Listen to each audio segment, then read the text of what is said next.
तर घाटकोपरमध्ये ठाकरे गटाला विरोध करणारे लोक भाजपचे होते असं संजय दिना पाटील यांनी म्हटलेलं आहे। घाटकोपरमध्ये व्हायरल झालेल्या व्हिडिओवरती संजय दिना पाटील यांनी ही प्रतिक्रिया दिली आहे। भाजपाकडून गुजराती मराठी वाद निर्माण करण्याचा प्रयत्न केला गेला असं देखील संजय दिना पाटील यांनी म्हटलंय। मवियाचे उमेदवार संजय दिना पाटील यांनी भाजपवरती आरोप केलेले आहेत।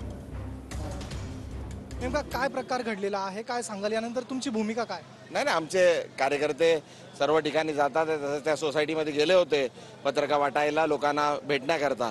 पण कुठले विशिष्ट लोक होते असं कुठल्या समाजाचे असं नाही, भाजपचे कार्यकर्ते होते। त्यांनी असं ते रंग द्यायचा प्रयत्न केला का बाबा गुजराती ते जे आता हिंदू मुस्लिम करून झालं, पाकिस्तान बांगलादेश करून झालं, दगड मारून स्वतःवर झाले, बाकी दुसरं काही काही आरोप करून झाले, सर्व झालं, आता काय होत नाही। आता हे प्रयत्न करतात आहे का बाबा आता गुजराती मराठी असं करायला बघतात, असं काही नाही। गुजराती समाजाचे लोक एवढे माझ्या बरोबर आहेत, आम्ही परत तिकडे जाऊ, लोकांना भेटू आणि लोक आम्हाला समर्थन करतील। चांगलं आपण बघा त्या सोसायटीमधून आम्हाला किती मतदान होतं ते आपण 4 तारखेला समजेल। आपल्यासोबत सुनील राऊतजी देखील आहेत, काय सांगाल, नेमका तो प्रकार काय होता, काय घडलं, यानंतर आपली प्रतिक्रिया काय?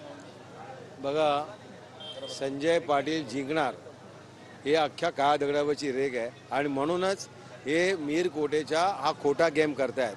कुठेतरी मानकूरला स्वतः दगड मारून घ्यायचा गाडीवर, कुठेतरी प्रचार थांबवायचा, कुठेतरी काही बोलायचं, परंतु अशा गोष्टींकडे आम्ही दुर्लक्ष करतो।